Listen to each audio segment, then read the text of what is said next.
তো আমার অনুভূতি থেকে আমি আসছি, আমি অনুমতি চাইছি, আমাকে অনুমতি দিন। প্রভাব কি পড়বে সেটা তো যখন রাজনীতির নির্বাচন হবে তখনই বুঝে যাবে। যখন আমি যা চেয়েছি নির্দেশে তাই উনি আমাকে দিয়ে দিয়েছে। কবর জিয়ারত করাটা সকলের জন্য মুক্ত, সবাই করতে পারেন।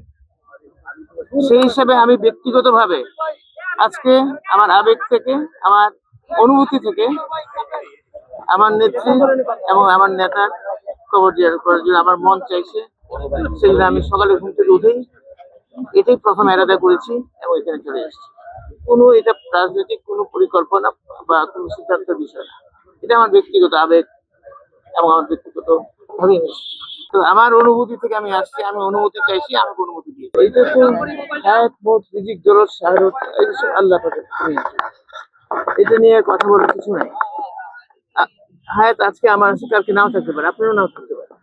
সেটা তো যে কোনো সময় যে কোনো মৃত্যুবরণ হতে পারে, তাই না?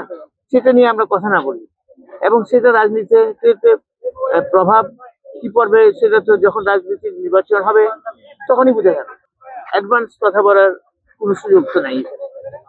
আর দ্বিতীয়ত হচ্ছে আমি এটুকু বুঝি, আমাদের নেত্রী ওনার সাথে আমি অত্যন্ত ঘনিষ্ঠভাবে কাজ করে আল্লাহ পাক আমাকে সুযোগ দিয়েছিলেন। সেই সুযোগের মধ্যে ওনাকে দেখেছি ওনার দেশপ্রেম, স্বাধীনতা, সার্বভৌমত্বর সাথে কখনো আপোষ করেন। এত কাছে থেকে ওনার সাথে আমি কাজ করেছি। তারপর দেশের জনগণের জানমালের নিরাপত্তার ক্ষেত্রে আপোষহীন ছিলেন। যখন আমি যা চেয়েছি নির্দেশে তাই উনি আমাকে দিয়ে দিয়েছে। আমি বলছি যেটা করার জন্য আপনারা দেখেছেন যে র্যাব গঠনের ব্যাপারে, এবং র্যাবকে কিন্তু তখন রাজনৈতিক ভাবে একদিনের জন্য 1 ঘন্টার জন্য আমরা ব্যবহার করি, 1 ঘন্টার জন্য আমরা ব্যবহার করি। কেউ বলতে পারবেন না, প্রমাণ দেখাতে পারবেন না।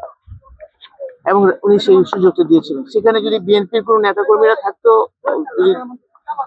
সেখানে উনি ছাড় দেন। সেই নেত্রী ছিলেন আমাদের বেগম খালেদা জিয়া।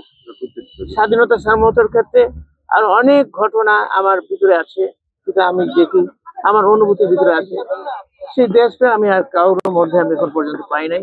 উনার ছেলে আমাদের বর্তমানে একটি চেয়ারম্যান, উনার মধ্যে আমি দেখেছি সেই একই জিনিস, যেমনটা ছিল ওনার বাবার প্রতি এবং ওনার মানে সহধর্মিণী বেগম খালেদা জিয়া এবং ওনার ছেলে।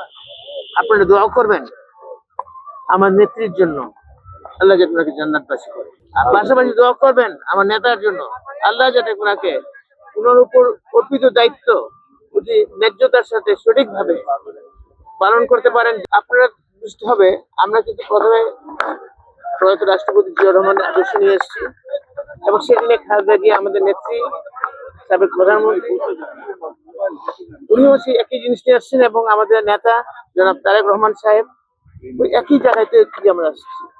সেখানে কোনো পরিবর্তন হওয়ার কোনো আশঙ্কা তো নাই। আমাদের মুখ্য লক্ষ্য হচ্ছে, আমার নেতা বলছেন ওনার একটা প্ল্যান আছে, প্ল্যানের মধ্যে 2টা অংশ উনি কিন্তু ইতিমধ্যেই বলেছেন। এক পাশে দেশের মধ্যে আইন শৃঙ্খলা পরিস্থিতি উন্নয়ন করা, দুর্নীতি নিরসন করা, এই দুটো কিন্তু উনি অলরেডি জাতির সামনে নিজেকে প্লেজ করেছেন। আপনি নিশ্চয়ই বুঝতে পারেন উনার কথাবার্তা, উনার কনফিডেন্সটাকে, লেভেলটাকে আপনি নিশ্চয়ই বুঝতে পারেন। ইনশাল্লাহ দোয়া করবেন, আল্লাহ যদি রহমত করে ইনশাল্লাহ তারা আমরা সেটা উনি সেটা অ্যাচিভ করবেন।